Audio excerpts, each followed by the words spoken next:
Welcome to Basic Brewing Radio for Thursday, January 3rd, 2019. I'm James Spencer. Here at Basic Brewing Radio, we're all about home brewing.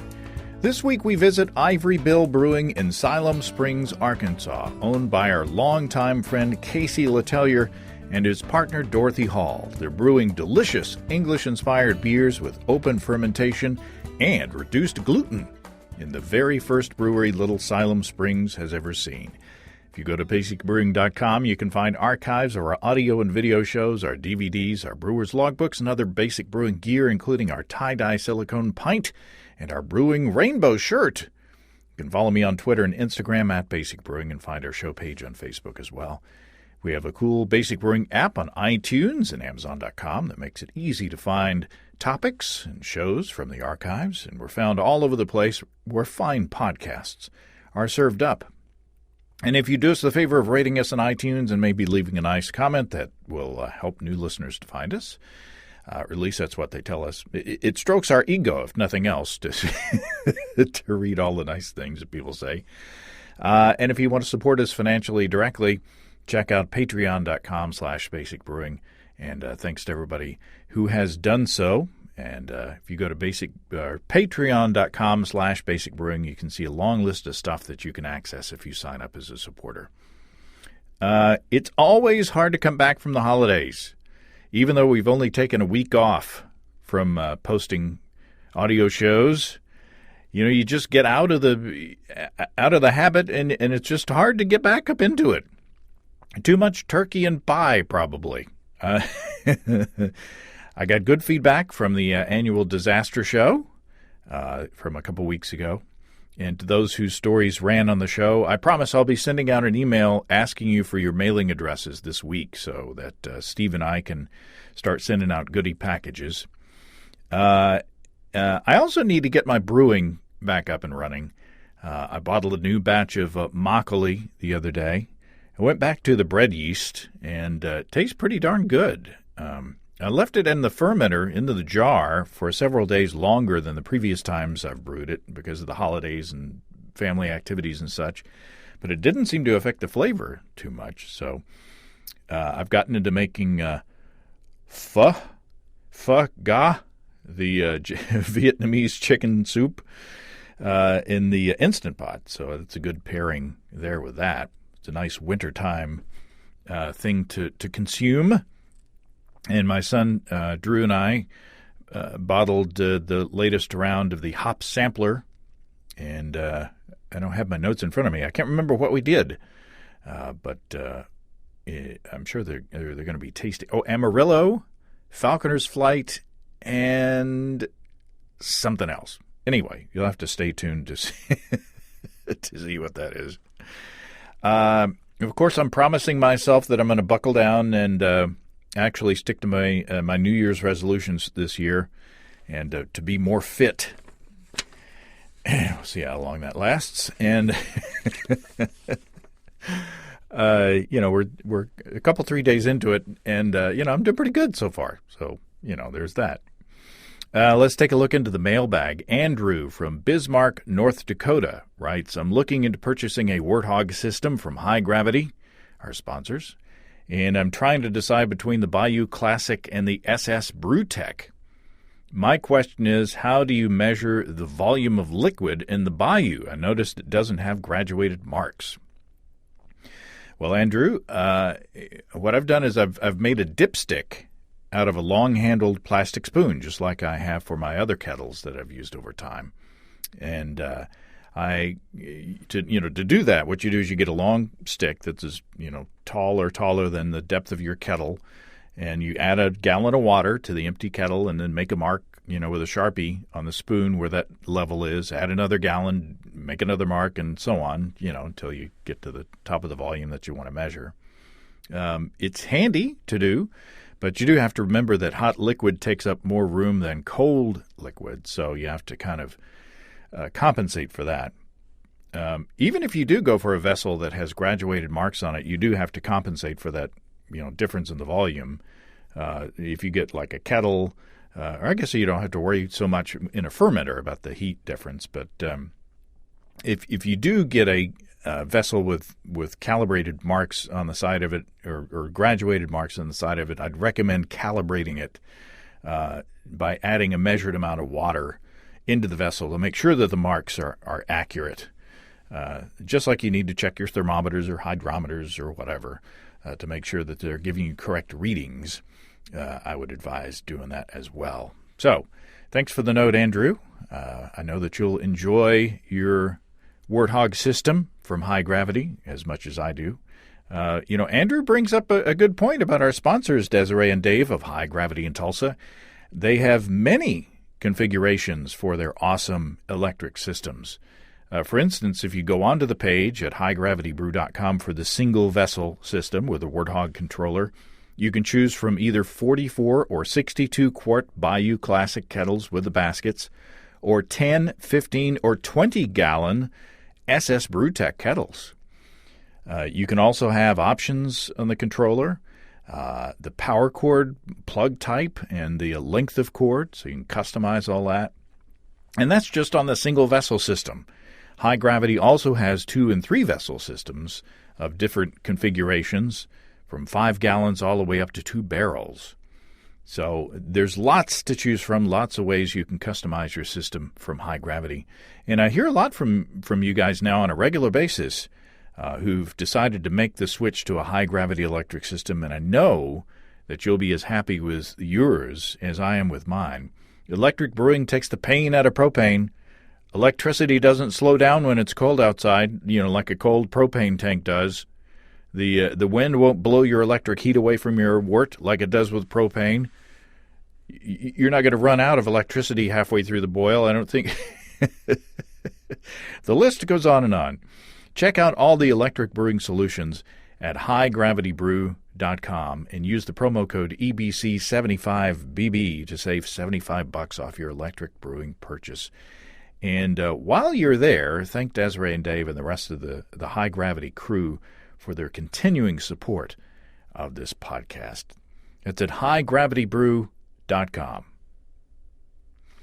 Okay, I'm very happy to start off 2019 with such a fun and good conversation.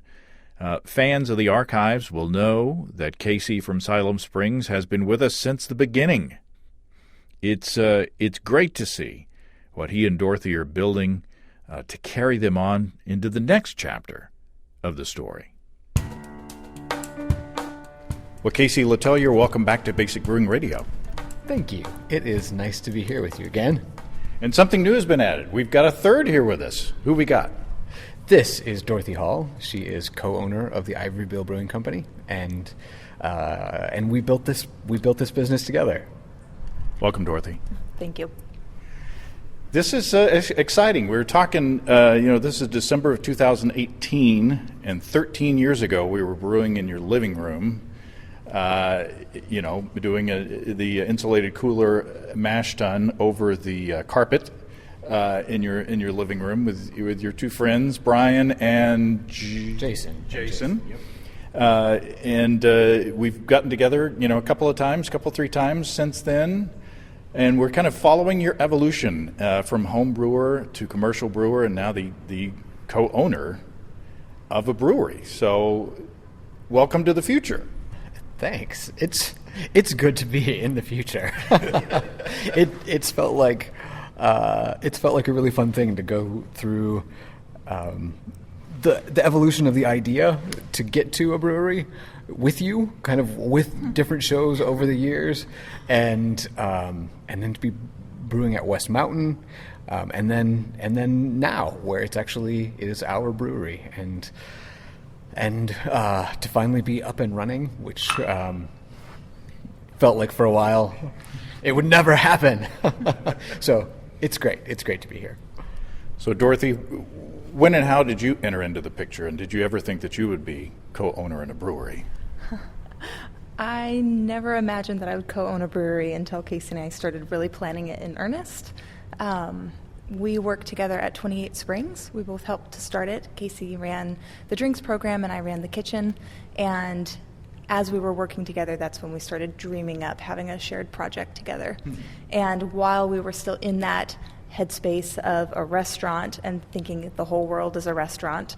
That was the concept we were looking at, but as soon as we stepped out of a restaurant, we were like, why would we step back in? So, a brewery. People are crazy. So you wanted food in the liquid form. Yes. So describe the space here. Where are we at? We're currently standing in our tap room, which is a 1930s building built for a Pontiac dealership, and it's had many lives. It's had many uses over its life. It's been a Greyhound bus stop. It was a plumbing business back when extruded plastics were the new thing and all the rage. And kind of as a component of that business, it was also a hula hoop factory. And most recently before us, it was a CrossFit gym, but they don't like to be labeled CrossFit, but they threw tires and things. So the hula hoops got immensely heavier and fatter. they did. So this is wonderful. We've got. How long is this poured bar here? It is a continuous 42-foot run of concrete. Not the longest bar in Arkansas. That's Maxine's. Oh, really? Yes. 50 feet. Wow. Were you tempted just to add a couple more feet? Yes. But then we realized you couldn't get in and out, and so practicality won. Priorities. And there's a secret inside the bar. Do you want to talk about that? Sure. It's a secret that we poured into the bar. We have a cooling loop around the perimeter and a cooling loop through the center and a warming loop through the perimeter, so that you can lean up against the bar and have warm forearms and yet have cold beer in the middle. So the caveat with that is, as a new brewery, we built in the potential for lots of cool things. So the pipe is run. We've looped liquid through it, and it works.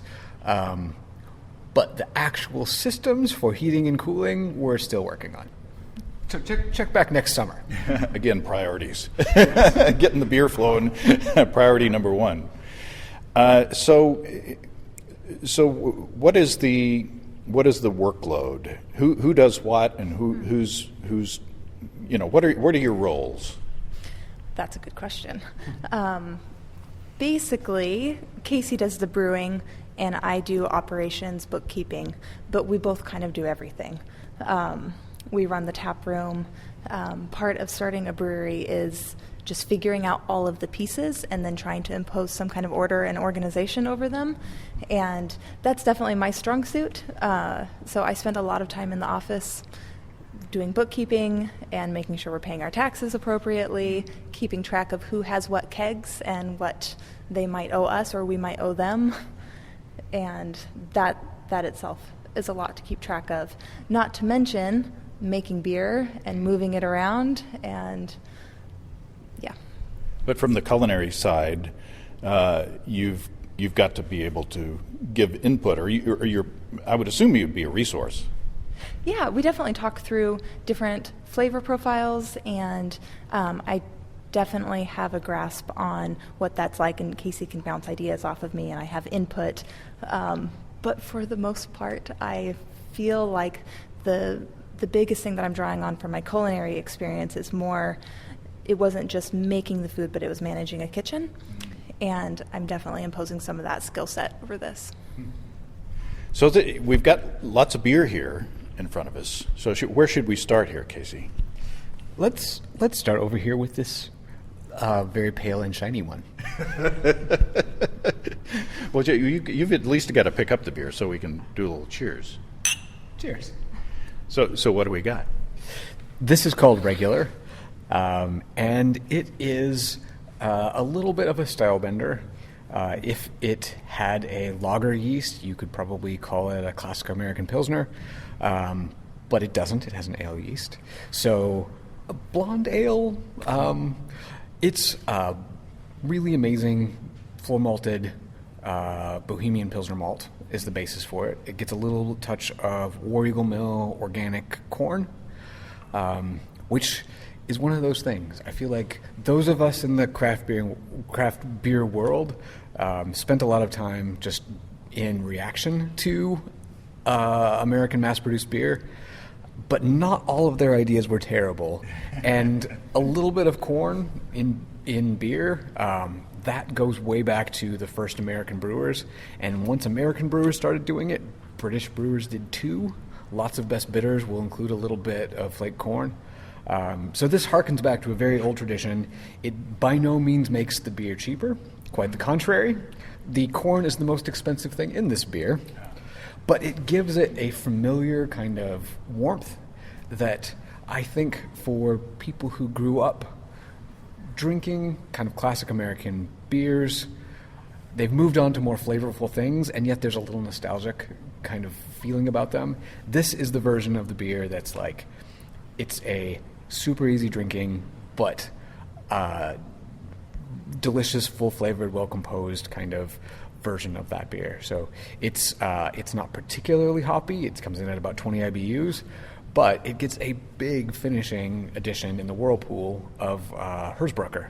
So if you are paying attention to the details, it has lots of things going on. But if you just want a beer that is like pale and refreshing and crisp, it ticks all those boxes too. It's delicious. You can really taste the graininess of it in a good way. And so since you're using corn, do you have to do a cereal mash? No, we do not do a cereal mash. We have an unheated mash tun, so we try to do single temp infusions for everything. We started doing that with corn grits, and we were not getting full utilization. So we switched to a fairly fine corn meal, and that works great. We get conversion in the mash. We layer in about 2/3 of the barley, and then the corn goes in, and that's enough sort of husk material to kind of keep it from all settling down into the bottom, which also discovered that if you add corn too soon, it just sinks into the bottom and clogs everything up. So I just wonder if grinding corn that fine does the gelatinization or whatever that needs to be done to break down those starches to make it accessible for the enzymes. It seems to. Good answer. So Dorothy, this seems to be the gateway beer. Is this the biggest seller? It depends on the night, to be perfectly honest. Definitely when we first opened, it was mid-September. It was still hot here in Northwest Arkansas, and so we sold a lot of regular, and then we also sold a lot of extra, which we'll try here in a few minutes. They're both crisp, refreshing, bright flavors. As the weather's gotten colder, we've been selling more of dark. So those are the things that are to be expected. However, depending on any given night, weather excluded, any one of them could be the top seller. It's really all over the place. But I feel like the other important thing is that not one of them is the clear outseller of all the others. They're all well received. That if we look at top sellers, that we might have sold 2 or 3 more pints of it than everything else. That they're all kind of neck and neck from night to night. And this is an unusual situation because Benton County, Arkansas, and here we are in Siloam Springs. It was dry until fairly recently, and here we are with a brewery in town. So, not saying that everybody in Benton County never ventured outside of the county to buy beer and doesn't know about it, but are there challenges in kind of introducing beer culture into the area? Yeah. Not only was Benton County dry up until 2012, but we are the first ever brewery in Siloam Springs, at least one that was on the books. Besides Casey's living room that time. That's right. So there's definitely, we are trying to introduce a culture that has never existed in Siloam, of having kind of a community pub that is around, the beer factory, that people don't quite understand how to come to our tap room and drink. Some of them do, people who have traveled more, but we're having to introduce that concept to a lot of customers. And you're fairly family oriented as well. Oh, absolutely. Which was definitely something we wanted, even just for our own sake. We have 2 boys, 8 and 10, and we wanted this to feel like a place that was good for them to be. So the challenge is definitely introducing people to that sort of convivial culture, but it's especially fun to be here because we get to be the ones making that introduction. I think in some ways it would have been easier to try this in Fayetteville or somewhere else on the corridor, where there would be a bigger pool of people to draw from who already know they like craft beer and they know they like hanging out in tap rooms. But to be in Siloam, we're kind of building our market as we go. And for the people who discover this space, and we have quite a few people who are new to this whole concept, and they have like this special sense of joy in that like this place is their place, and we love that. What am I drinking now? This is dark, so you'll notice a theme in the names. This is pretty close to a British mild. It's the recipe formulation is ever so slightly different than that, but the end result is something pretty close to a British mild, and that is a really fun one. A lot of these beers have very specific. I wanted to add these to our lineup because they were beers I couldn't get. So I don't know of anyone doing a mild as one of their sort of flagship beers. I've had a few at kind of breweries scattered around the country where they do one as kind of a one-off thing. But to do a mild right, you've got to have open fermentation. It's a beer that makes tons of sense here. And this has actually been, so as far as like the taproom sales go, like Dorothy said, they've been really neck and neck. Dark has been the kind of surprise winner in our draft accounts. So many places who we wouldn't expect, places where I think, oh, well, this is kind of it's a sports bar. They'll want regular. It's good basic beer. And they're like, oh, well, that one's fine, but this dark beer, we want that. So it's fun. It's kind of it's soft. It has a beautiful dark color in the glass, but it isn't as aggressively roasty as a stout, so it's a little more approachable. It's great food beer. Yeah, it's very drinkable. It's not as chewy as, say, a stout or a traditional porter, in my opinion. But the chocolatey character is wonderful, and kind of it's like fresh. It's like chocolate, and I want to get your secret on how you get that in there. But it is extremely drinkable without being challenging. But yet, at the same time, it does introduce sort of a new characteristic to beer that Pilsner drinkers aren't familiar with. So how do you get so chocolatey? Well, is it a secret? No, it's not a secret. It does have some chocolate malt, and it's really good Simpson's British chocolate malt, which I think there's like a wide range of chocolate malts out there. Some of them are more like one trick pony kind of things, where they hit one single chocolate note and then that's all they've got. And if you want additional complexity, you're going to have to layer it in with a lot of other different malts. So it's Simpson's chocolate. It's Dark Weirmann Munich, which really fills out the kind of warmth of the profile. But I also think that it's really important for a good mild to have good British malt. So it's Maris Otter. It's the floor malted Maris Otter, which has enough kind of built-in complexity that it doesn't really take layering on too many additional ingredients to really have a kind of complex, full-flavored beer. And you said last time that you're skittish about using crystal malt. Yes.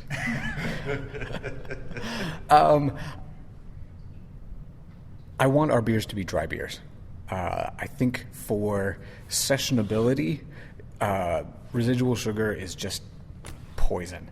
I think a big sweet beer, you have one and you feel full and your palate feels sticky. You can totally use crystal malt in moderation and make good balanced beers. But especially since we have an English yeast strain, which the concern is always that an English yeast strain is going to not attenuate particularly well. That has not been our experience with the open fermenters, though that's an interesting adjustment too, because with pilot batches in carboys, even that tiny amount of airlock pressure made beers turn out differently. Same yeast, same ingredients, but on the homebrew scale with the airlock and that tiny bit of pressure, it behaves differently than in our short, fat open fermenters. So we're getting good attenuation, but I feel like for drinkability, and partly because it's kind of a fun thing, I've sort of said, we're not going to use any crystal malt. Well, it's delicious, and I don't miss it, and it is extremely drinkable. Should we talk about Dorothy, your special requirements for beer? What you up until recently, I take it you hadn't been drinking much beer. No, I actually discovered about 3 years ago now that I'm severely gluten intolerant. Discovered that while I was working as a pastry chef at a fine dining restaurant, and so then the whole world came crashing down. At that point, Casey and I were already beginning the conversation of starting a brewery and starting to look at putting together kind of what that concept would be. And I was phasing myself out of my pastry chef position, and we're talking about a brewery, and I couldn't have anything with gluten at all. And we went so far as taste testing, or sensitivity testing, where I would just have a sip or just spit. Because it felt like, well, if I can at least taste the beer, it's not as terrible. But that didn't work. I would still have major reactions. So we proceeded with planning our brewery, and I was just kind of mourning the loss of full-fledged participation. And then Casey met with you. So what's the secret, Casey? She's sitting here drinking beer. There is this beautiful enzyme that I heard about from you that breaks down the protein in barley and wheat and rye that causes the gluten reaction, and it's amazing. It doesn't change. Head retention or flavor or body. It just kind of dismantles the gluten protein, and the beers are safe. We even sent them off to a lab and had them evaluated, and they're less than 10 parts per million. So we treat all of our beers with sometimes called Brewer's Cleric, sometimes called Clarity Firm. Usually when you can get it in the home brewing stores, it's called Clarity Firm, but it's amazing stuff. So it's not gluten-free beer in the sense of it's not made out of non-traditional brewing grains. It's just perfectly normal beer treated with this amazing enzyme. So thank you. Well, we have to thank Dr. Chris Hamilton, who shared his experiment or their experiment with us at the HomebrewCon, and which we did the taste test, with beers treated with Clarity Firm and without, and we couldn't tell the difference. And so it apparently works. So nowhere in the brewery do I see an advertisement for gluten-reduced or gluten anything. Why not?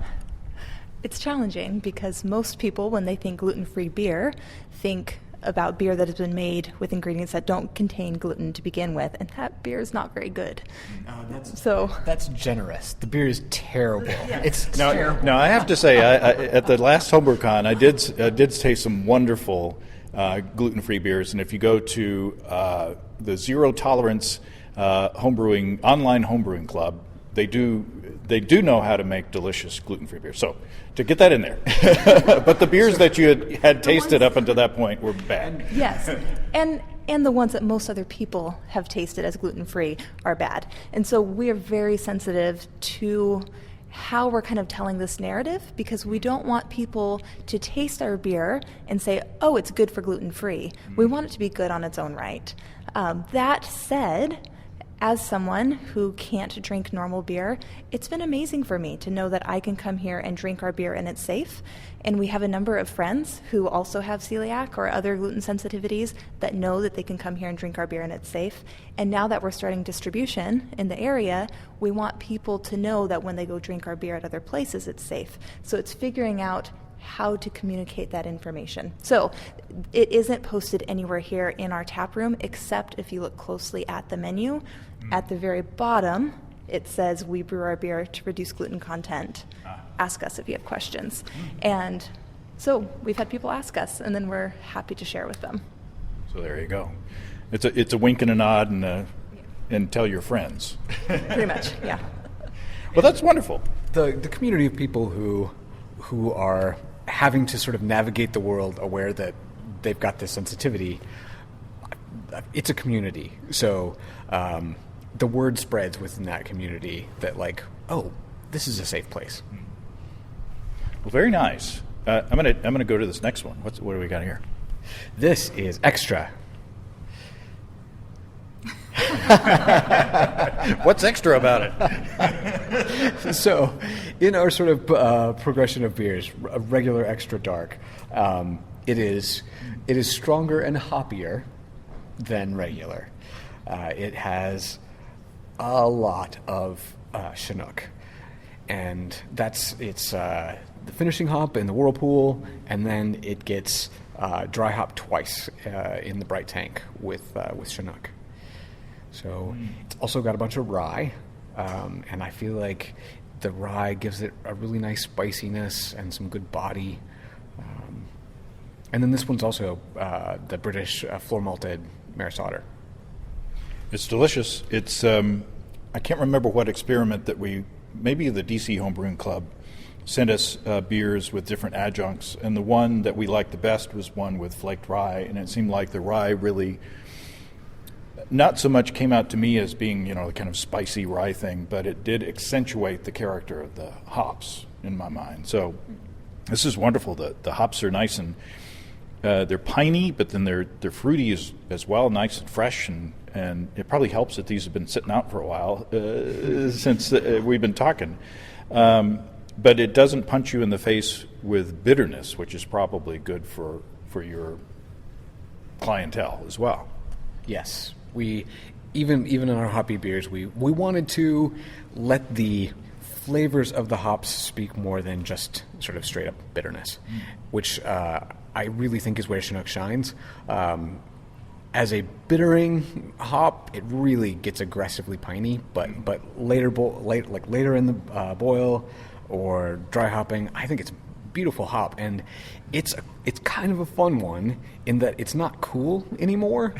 So you can get it. You can get it, and it will cost you half or less than what getting Mosaic and Nelson Sauvin and some of the hip hops. That's a beer name. You're welcome to it. Anyone out there? Take it and run. But it's a wonderful American hop, and I think it's especially fun because it's retro cool now. Mm-hmm. It's delicious. So, Dorothy, are you the one that has to go out and find the hops? No. Probably, thank goodness, right? Yeah. I mean, it's got to be challenging being a startup small brewery, when everybody else is making, hop contracts, and I'm sure the competition for cool hops and hops at all sometimes can be challenging. Did you guys have a challenge in kind of establishing your foothold in the market? So this is no is the short answer. We decided fairly early on that we wanted our beers to encourage a certain kind of agriculture, one that felt sustainable and kind of focused on flavor and, as much as possible, actual farmers kind of getting credit for what they do. So that has a lot to do with choosing old, heirloom varieties of barley, and that also informs our hop selection. So not only can you actually get Chinook, and Chinook are lovely, I particularly it's not a trademarked hop. It's not. Nobody owns those genetics. So anyone who feels like, I think Chinook would do well in this part of the country, they can go and buy them. So this has meant, like, I don't buy Simcoe, I don't buy Amarillo, I don't buy Citra. A lot of hops which I love, but I am confident that we can make kind of the world of flavors in beer and not perpetuate a sort of agriculture that's based on proprietary genetics.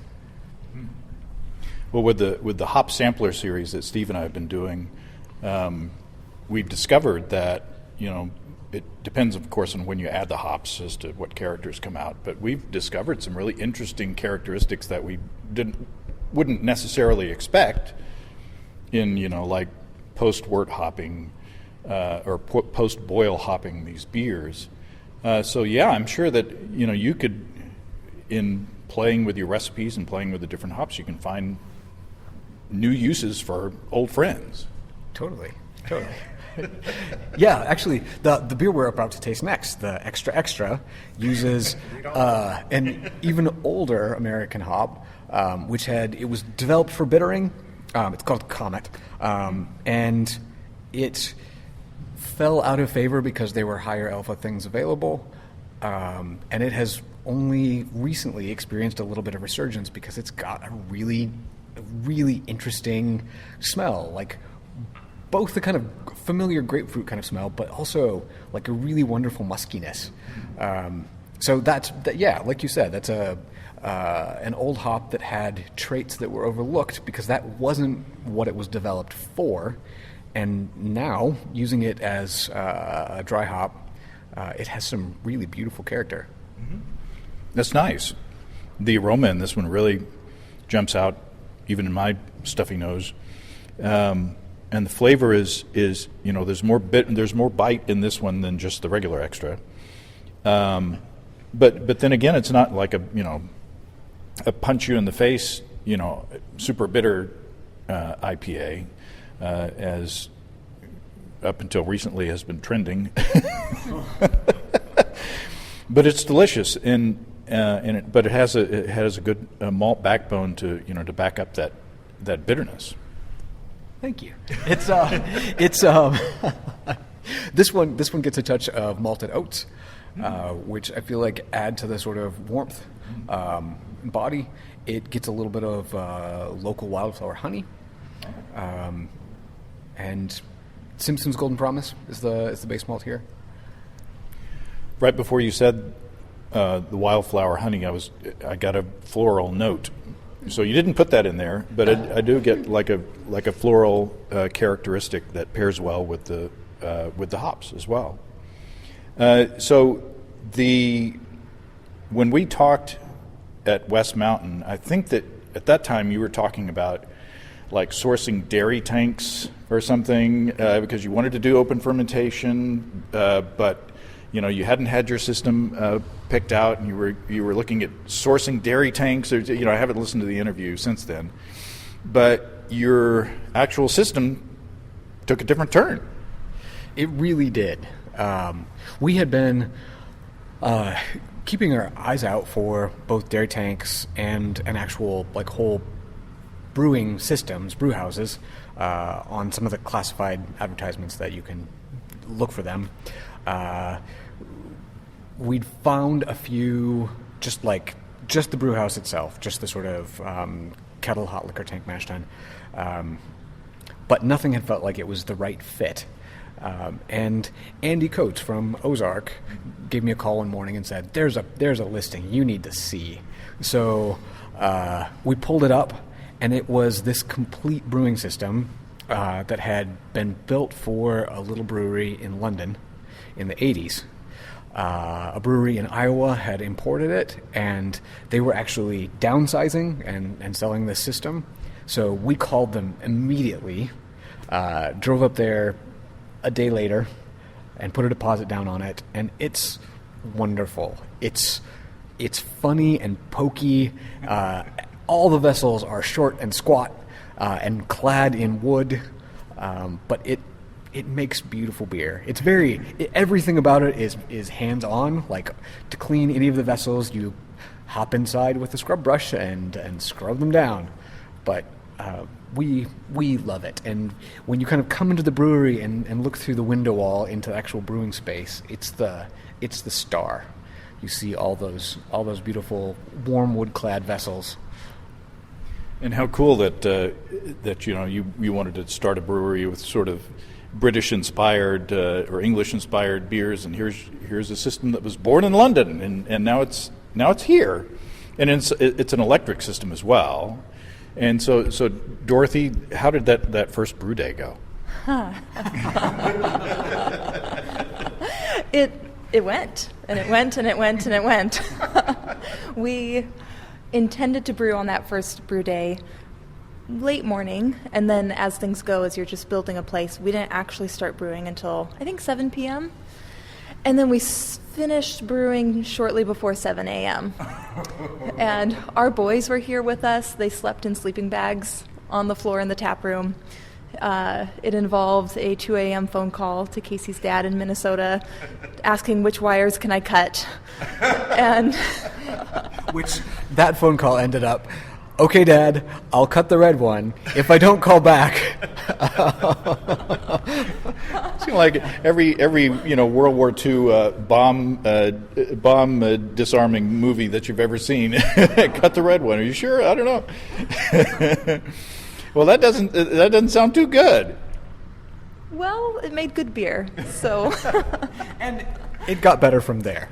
So the biggest issue right off the bat was that it's British wiring, and so our electricians had connected the system and did a great job. But the way the thermostat was wired, it would essentially get it up to 211 degrees and then kick off. So it would not boil, and we essentially had to hardwire it. That was the middle of the night cutting wires, which I should mention, my dad's an electrician, so that was why he was the person we called at 2 a.m. Also, he doesn't sleep well, so he was up anyway. Well, it can't be easy. You wouldn't appreciate it if it was easy to begin with. Talk about this next beer. What do we got here? This is called Lemon Wheat, and it is a wheat beer base brewed with Meyer lemons. We essentially treated the Meyer lemons as a dry hop, so we pulverized them and then by hand, yes. But not just squeezing out the juice. We also just twisted them up, made them let go of all their good oiliness, and then we popped them in the bright tank. It's a funny thing because you have there's an association of lemon shandy kind of a beer with hot weather drinking, but this is Meyer lemon season, and they're perfect. Actually, not right now. Now they're gone. But when we made this beer a couple weeks ago, it was Meyer lemon season, and so we've been doing a wheat beer that we're hoping to use as a vehicle for showcasing seasonal fruit, which in Arkansas right now that means there's nothing. So if we're going to import fruit in to the brewery to do something, it feels like it makes sense for it to be a beautiful peak season version of whatever it is. Well, it's delicious. The lemon character is right up front, but it's a nice soft lemon character. It's not like Lemon Pledge, it's not like an ordinary lemon. You know what I'm saying? With ordinary lemon, it's like, ooh, kind of chemically. This is not chemically. It's soft, I guess, is a good adjective.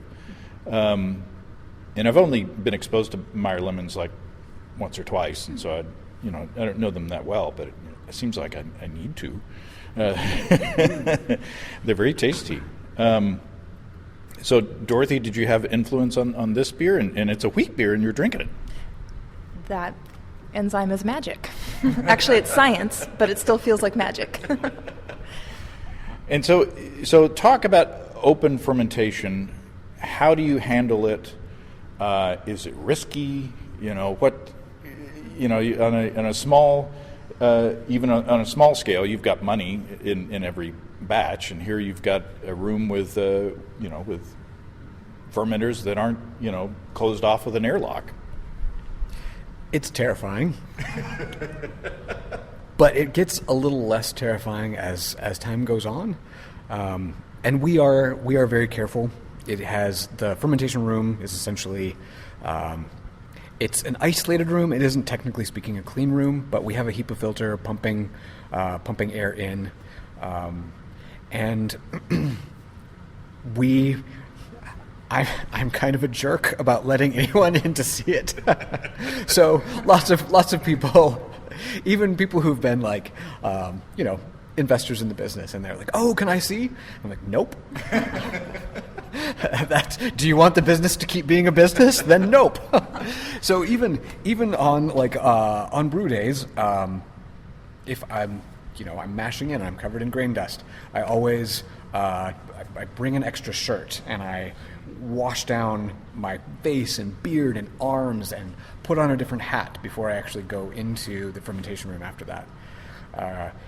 And beyond that, we're just kind of doing the best procedure that we feel like we can. We've seen incredible extremes of versions of open fermentation in other breweries. One of my favorite British breweries had open fermentation in so much scarier of a sense than what we're doing. They had fermenters kind of around the perimeter of the brewery with their brew house in the middle of the brewery. So they were mashing in the same room as all those open fermenters. Their open fermenters did not even have dust covers. Wow. But they had not had to go back to a pure pitch culture from the yeast lab in, I feel like when I asked them at that point, it had been 9 years. And that yeast was, it felt like you could walk across the top of those fermenters on the yeast. It was the densest thing. So there's that version, and then there's a lot of the Trappist breweries that still do open fermentations, and they have much more sort of austere hospital-like conditions. So it feels like it's a more robust process than it might seem on the face of it. It's just an unfamiliar process. So we are in the process of learning it, because I've never done this at any other brewery. So we're learning as we go. Is it unfair that Casey has his own little hidey hole that he can go into? Yes, I'm not even allowed to go in there most of the time. Do you think he's always working when he goes in there, or is it just he's in there with headphones on? Have I mentioned we have two boys, 8 and 10? Occasionally, I do go in there. Not for anything yeast related, just to sit and collect my thoughts. We have one standard beer, I would say, or one sort of non-extra special beer. What have we got here? This is called Old Style, and we went back and forth. It's actually quite a challenge to kind of come up with names for our beers that still fall within our naming convention of keeping things really simple.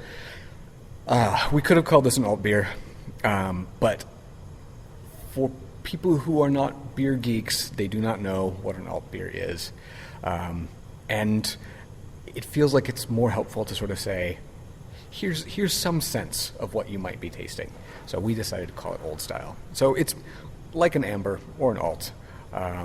Malty, very malty.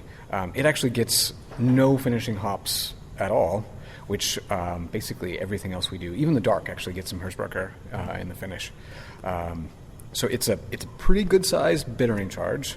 So it's 30 IBUs Magnum, and then just really malt forward flavor profile. This is very nice. All these beers are super clean. This is the more kind of caramely tasting to me, without being kind of sticky from, like a lot of crystal malt. It's that caramely kind of flavor. So if just on the flavor itself, I would say that's like a 60 Lovavon Crystal. But what is it? It's dark Munich. So the dark Munich is, like, if you have not played with this stuff, you need to get some. It's really wonderful for just building complexity, and I feel like when you play with things like Melanoidin or Biscuit or some of those other, like, really exaggerated kind of specialty malts, that if you get it off by a percentage, you've made a very strange beer indeed. Whereas the Munich, it has a much wider sort of application rate where it's still contributing great flavors. So that makes it a really nice thing to play with too. So yeah, this is dark Munich. It's that floor malted Bohemian Pilsner, and just a tiny bit less than 1% of chocolate malt. So what percentage of the dark Munich? Oh, I don't have my notes in front of me. Because people are going to be asking. Ballpark it. Ballpark about 25%. Okay. Yeah. Oh, it's very nice. It's plenty to have a significant contribution to the beer. Very nice. Thank you very much. So I'm trying to think. Y'all, I followed you on your Facebook page of all the sweat equity and the elbow grease and all those other cliches that you can use for building a brewery yourself from scratch. Y'all did put a lot of your own labor into it. So that has to sort of increase your feeling of commitment and of ownership and dedication. Certainly. I feel like we couldn't be any more in than we are with the business. We both quit our day jobs to do this build out. And so at that point, we were paying ourselves a very meager salary from our business loan, and then the clock started ticking to get open. So we're 100% here. Well, it's beautiful. We haven't talked about sorry. We haven't talked about the repurposed wood that goes into the furniture, and the accents and everything is just beautiful in here.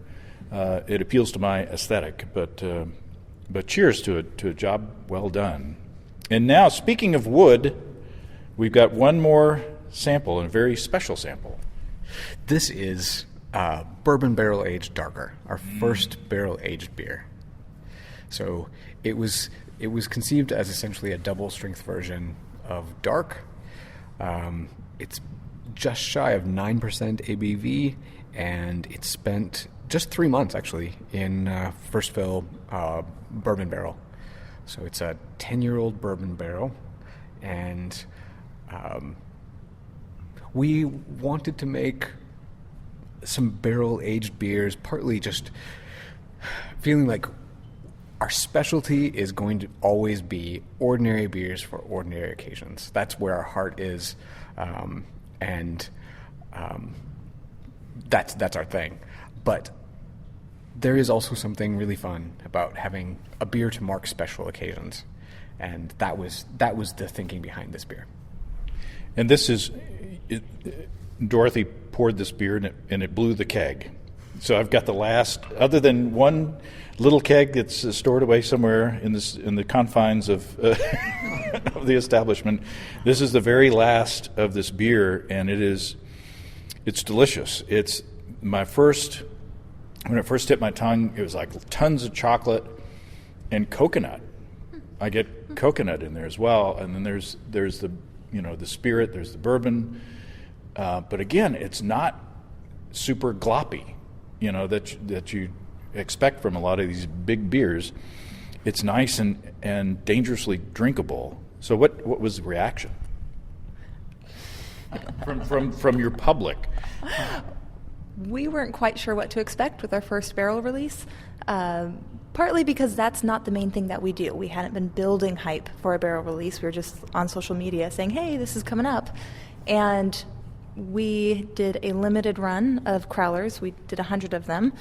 And when we opened our doors at 2 p.m. on release day, we had a crowd outside. And then we sold all 100 crowlers in that first hour. So people liked it. Now there is, we talked the other day, Casey, that there is a certain culture of beer collectors or beer traders or things like that, that this kind of beer is going to generate that certain sort of ancillary attention.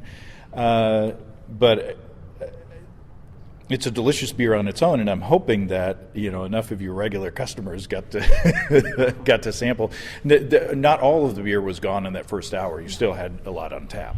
We did. It was but just before this last one went. We had it on tap for 2 weeks after the release. Oh. So, and we limited it to 1 pour per person per visit. So for our local crowd, they had a chance to have pints on multiple occasions, and that was also fun because lots of people came and made a special trip, knowing that this was a limited window. Well, I'm honored and lucky that I got the last pour from the standard the scheduled run, and I'm honored and privileged to be here to talk to y'all and. I cherish our friendship, Casey. You're such a good guy, or at least he appears to be a good. Can you vouch for him, Dorothy? I can. Yes. Okay.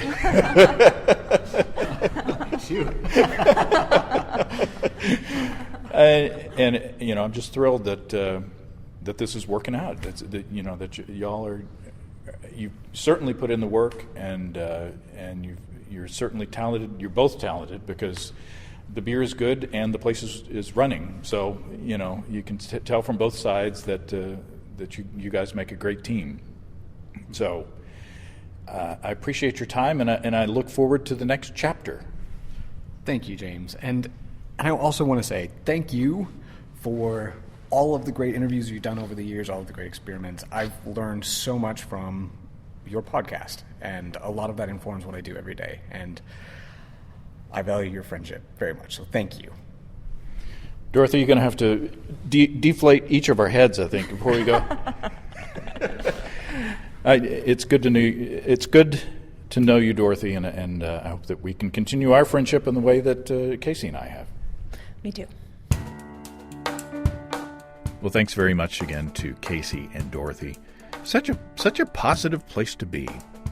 I'm looking forward to future visits and future conversations. And if you get up into Northwest Arkansas, wander off the corridor, the main corridor, just a little bit and visit Siloam Springs and visit Ivory Bill Brewing. The downtown itself is going through a lot of renovations, and it's really a cool little downtown. It's kind of off the beaten path, but it's worth the trip. And you get to meet Casey and Dorothy and taste some delicious beers. And peer in through a window into the fermentation chamber. You won't be able to go in there, but if you have brewing questions, show suggestions, or just want to say howdy, write to James at basicbrewing.com and just fill out the contact form at basicbrewing.com, and please don't forget to tell us where you're from. Thanks to everybody supporting us through our Patreon page. Special goodies coming your way. Check all that out at patreon.com/basicbrewing. Be sure to check out our DVDs, Extract Brewing and Partial Mashing, Stepping into All Grain, Low-Tech Lagering, and Decoction Mashing, and Introduction to Wine Kits. You can find them all on our site. Get a free Basic Brewing bottle opener with any DVD combo, and you can check out our Basic Brewing shirts in the store too, including our new Brewing Rainbow shirts. You can find our logbooks where you can track and log up to 50 batches of beer. Check all that out at basicbrewingshop.com. Also, take a look at our silicone pints as well. It's all until next time. Until then, thanks for listening, everybody. I'm James Spencer. Production help for Basic Brewing Radio and our website is provided by Kelly Dodson. Basic Brewing Radio is a production of Active Voice, and we'll talk to you next time, everybody. So long.